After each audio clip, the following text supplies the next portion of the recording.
The 4.6 speed and a big frame, the 6'3", 230-pound frame. What is he lacking? Somebody's going to have to explain that one to me. Fourth round, Kirk Cousins went. Fourth round, Dak Prescott went. Worked out pretty good for them. It's just that Shador was projected a lot higher than they were. That's why we're having this discussion. For Deion Sanders and Shador Sanders, all I can say is I think it's disgusting. I don't understand what the heck's going on with this. Fifth player on my board. It's never happened before in 47 years where a player that high has dropped this far into the fourth round at quarterback. That's sitting there in round 4 with other quarterbacks being taken who aren't as good as Shador, aren't even close, in my opinion, in terms of accuracy, toughness. Arm strength is certainly more than good enough. I don't see, outside of not being have the rocket arm and the 4.6 speed and a big frame, the 6'3", 230-pound frame, what is he lacking? Somebody's going to have to explain that one to me. Fourth round, Kirk Cousins went. Fourth round, Dak Prescott went. Worked out pretty good for them. And listen, that's coming from Brad. You know what I'm saying? You know, Brad don't give it up unless you're really doing some shit. All right. So if you got Brad giving it up, right? It is this country's legacy, especially if you're trying to get your legacy off, because what they seeing is this is some generational shit. It's really an attack on Deion Sanders because Deion Sanders did not have the story. Because you got to realize whether you like it or not. I don't know, man. I feel like these white folks do kind of be wanting like niggas to get money and then kind of crash out and burn. I don't know, or just be like unsuccessful once they're not like in the league or not as popping no more, right? Deion Sanders didn't have that same kind of story where he lost it all or he had to sell out, nothing like that. Deion Sanders went on to have a second career as a coach, all right, and became successful as a coach, right, and got his stock up that way. So he's built quite a great legacy for himself. And now, you know, he has his son here, and again, maybe it's symbolism. Black folks love symbolism. We just thinking, man, it would be so dope to see his son have a similar trajectory. But what it is also that, listen, white folks don't like black men having no goddamn legacies. They don't like that shit. You know, oh boy, they don't like that. They don't like that shit. You know what I'm saying? But you know me, shoot, what I say? Come and get me, baby. Right? So, in the 2010s and 2020s and whatnot, we've seen more niggas actually get lynched than ever. We've seen more black men be doing really, really good and then lose it all what seems like instantly. And you can't help but to think that, like, there's a message. Because more than ever, listen, black men are on the rise. Again. There are more black millionaires in this country than ever before. Also, black men who are successful, black men who are similar to my archetype, we're breaking off and stepping over dead bodies. We're not listening to you niggas no more. No. You're not my people. You're not my people. Shoot. Come and get me, bitch. They don't know what's going on. They never had my back. You told me how much you want to protect you. They never had my back. Motherfucker. Never had my back. So you want to start seeing more of a change, but anywho, going back to the examples, right? You had the shit with Kanye losing his basically his stock, his billionaire status with the Adidas brand, right? From that to just all this other shit, you know what I mean? To his situation with his own children's mother with Kim K. That shit was crazy. Matter of fact, that shit made Kim look so corny. Now she didn't now after leaving Kanye, it's another thing too. It's crazy how after women leave their husband, they start going down more and more. You went from one of the greatest entertainers to ever live to fucking Pete Davidson. Nasty word. But anyway, what else we got? Jonathan Majors. The Jonathan Majors story has to be studied. That shit is freaking crazy. I don't think Jonathan Majors has been in a movie since 2023. I don't think. All right, and like he was coming up and everything, and it seemed like, man, he was going to be the new star in Hollywood, and just like that, over I don't say over nothing, but it was like, fam, you like in our era, someone getting locked up or getting charged for something like that was because you were actually beating someone up. He's going through all this because he had an altercation with his girl. And it's crazy how far these things can go. Tory Lanez lynched his ass. He got lynched They gave this man a maximum sentence for what really was an accident. You would think that he was chasing her down the street trying to end her life. A firearm went off by mistake, and he got 20 years. Granted, he shouldn't have had a firearm and everything, but he got 20 years for a firearm going off by mistake. And on top of that, I heard there was no DNA evidence. So that's been an ongoing thing. Now we see it with Drake. But because it involved someone that you feel as though... Kendrick never been on Drake's level. The status niggas give Kendrick is based off of their hate for Drake and their hate for anyone who is successful on their own terms and does things that actually work. With Kendrick's music, don't get me wrong, I always liked seeing Kendrick be in the spotlight. I never really understood why he was there, because I always felt like this is kind of weird. It doesn't really fit the mainstream and everything. You know what I mean? And I never thought. Well, I guess the haircut can be used unless you're on shifts. Why is it saying that? I don't know why it said. Okay, whatever. I don't know why I said that. So, okay, it's weird.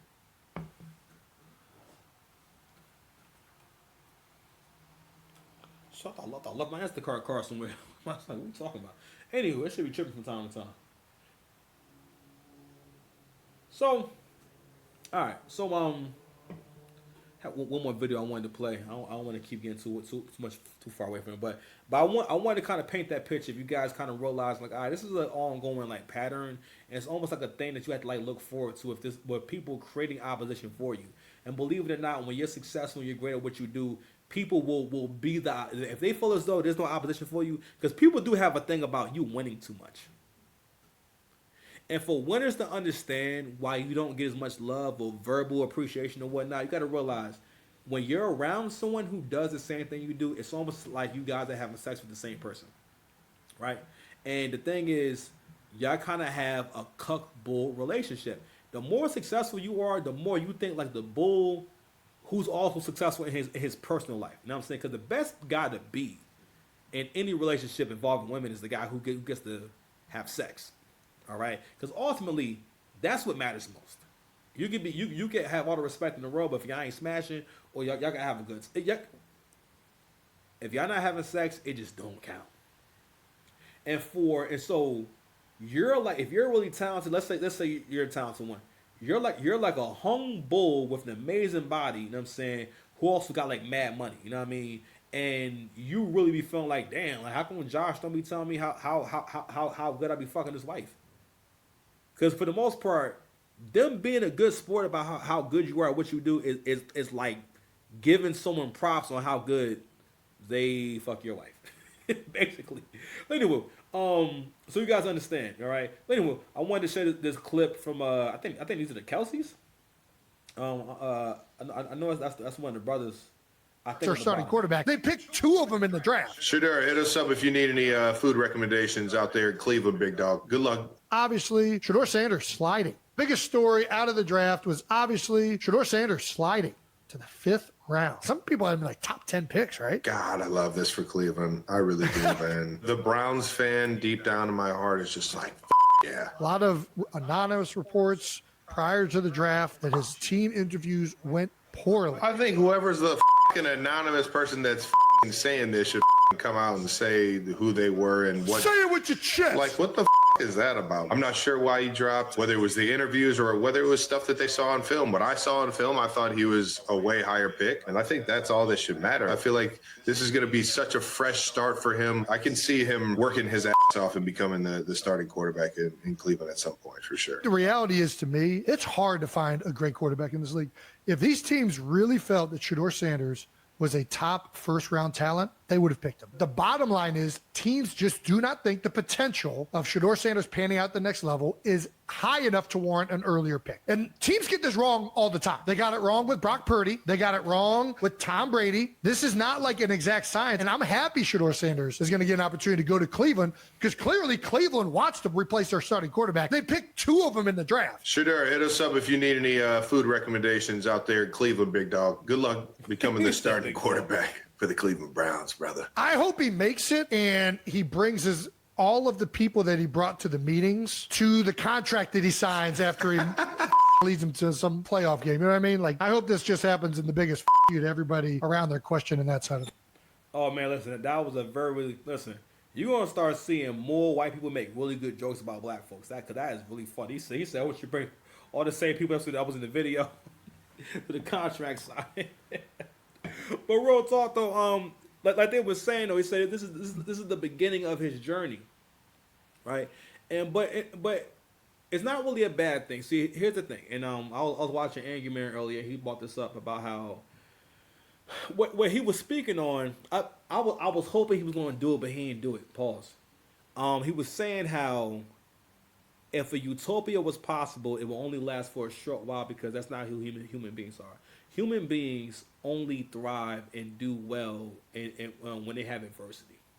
All right, and solving our problems is what makes us who we are. Right, and that's how we become who we need to be. Right, and in his situation. It's actually a good thing because when you have something to prove, you have a better goal in mind. The idea of who you are, it becomes clearer. I'll put it like that, right? Because listen, you need ops. You need your opposition. You need your haters, right? You need that shit because you need to have someone in mind, some reason. All you need is a good reason to up your game, and that's always a great reason to up your game. All right, so I know you're wondering, all right, well. What does that have to do with Drake? So over this last year, right? What we saw more than ever was this whole gaslighting situation going on, where it's like it wasn't about the fact that Kendrick did anything great. It was all about you've won enough. You do good all the time. Let him do good. Basically, share. Can you please share with him? So I'm gonna share this clip right here, and we're gonna go ahead and react to it. What was I saying?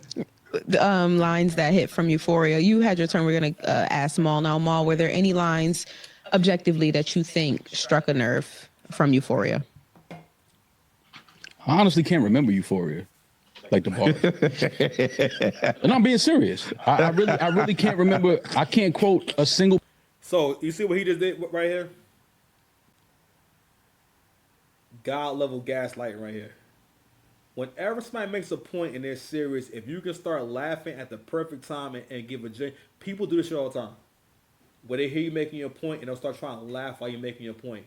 Whenever you do that, that always makes someone seem as though they bullshit. You know what I'm saying? Okay, babe, you gotta go in your room, okay? I'm doing the show. Okay? You heard me, babe? I'm almost done. Go in your room, okay? Okay? I'm almost done. Because then we playing his tablet and stuff like that. But anyway, so this is something you can always do to basically stop someone from gaining momentum. So what he's doing is he's stopping him from completing the start. These are all manipulation tactics. People will do this shit. If you make it too much sense or if they know they're getting ready to lose, because listen, someone who really doesn't have anything to lose, or someone who is being genuine about how they feel and what they're saying, they don't mind letting you finish your thought. That is an attack to laugh at someone while they're making a point. That's gaslighting. Ball from Euphoria right now. Hey yo, I'm being dead. I'm being dead serious. If y'all have a line that y'all can give me an example of, I would love to talk about it, but I really cannot think of a line. Okay, so the answer is no. You don't think anything landed at all. Landed and yeah, like that affected because we're eventually going to was get Euphoria the one about his dad or no that's Meet the Grams. Which one is Euphoria? It's one of the longer records. It's it's when he gets in his Toronto shit, Crody. That one. Yeah, I don't think that was a good landed. impression. Fuck y'all. Yeah, I don't think none of that landed. New King Crody? Yeah, that one. Nah. When I see you dancing with Sexy Red, I believe you see two bad bitches. That was the hardest bar of the whole thing. Listen, Euphoria was the best drawing out of all those because Euphoria was authentic and that was what Kendrick actually does. And also, I think that was the pockets that was actually Kendrick, you know what I'm saying? And that was Kendrick being dope, you know what I mean? But it wasn't really the best battle record, really, because he wasn't really going at Drake the whole time. It's like, you're doing these different voices, and, at first he, floats down from the sky, I guess. I don't know, man. The way this shit starts off, it's like, it's almost like you're trying to convince me that you're getting ready to say something. It's like trying to convince me that what you're saying is going to be so profound and groundbreaking and it's going to be so serious, but it's not. All right, it's like the trailer to a profound moment. You know what I mean? Where it's like, oh man, something about to happen. This trailer is fire, and then when you finally see the whole video, it's like, oh, okay. The best part was the actual trailer. The best part of Kendrick is the idea of Kendrick, not like how he actually raps. Okay. But anyway, so I had this clip here. I also want to share one more clip that I had where yeah. Think that there was indeed Hold on a second. someone from the OVO camp that was providing information that Drake. Do you think that there was indeed someone from the OVO camp that was providing information that Drake would have rather not been provided, that Drake would have rather not gotten out? Do you think that happened?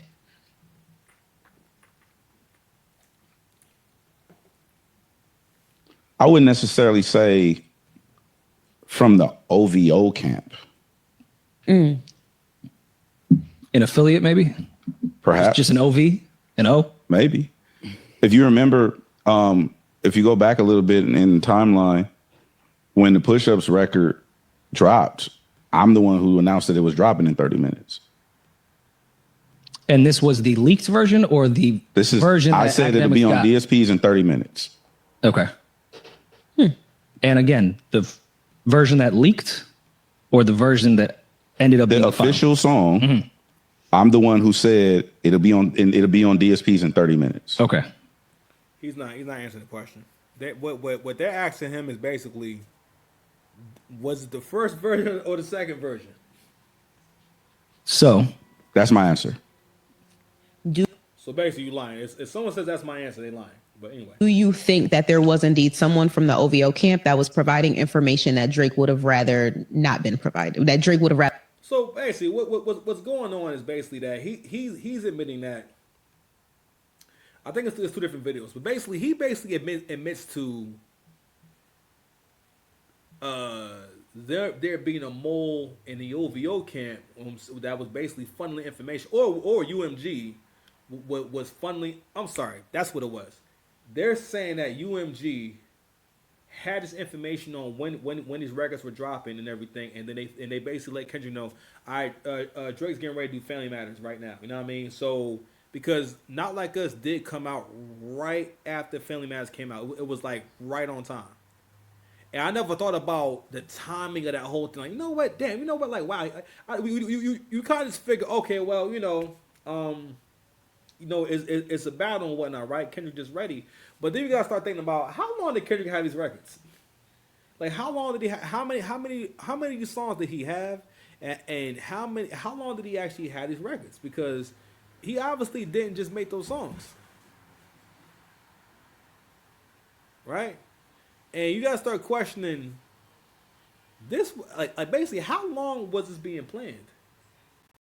Because it's super duper clear that this is a concerted effort all against Drake.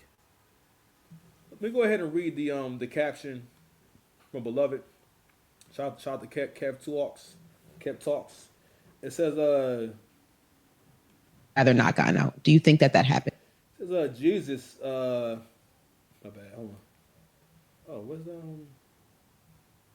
Oh, no caption. All right, whatever. Jesus, Kenny got to get his people in line.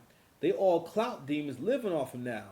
So this man, knowing that there's an open case on UMG and Kenny colluding triple downs and reveals it wasn't an OVO mole. Oh, my bad. I'm sorry. I was wrong. It wasn't an OVO mole, but someone who knew the inner workings. Clout is a hell of a drug. Let me see. Open this up real quick. So this is the tweet talking about. I hear the boys dropping a hit tonight. I hope it's amazing. Another one. He was dropping. He held back out of fear, just like he's holding up Camilla's song release as we speak. Let that young lady drop her vibe, bro. We like your accent sometimes. So those were the tweets they're talking about. And I'm saying we're basically before the records came out. I mean, he was the one that basically was had the inside information. I'm sorry. basically information about when the records will be released was being leaked, right? But anyway, I sad to say this, man. I'm sorry.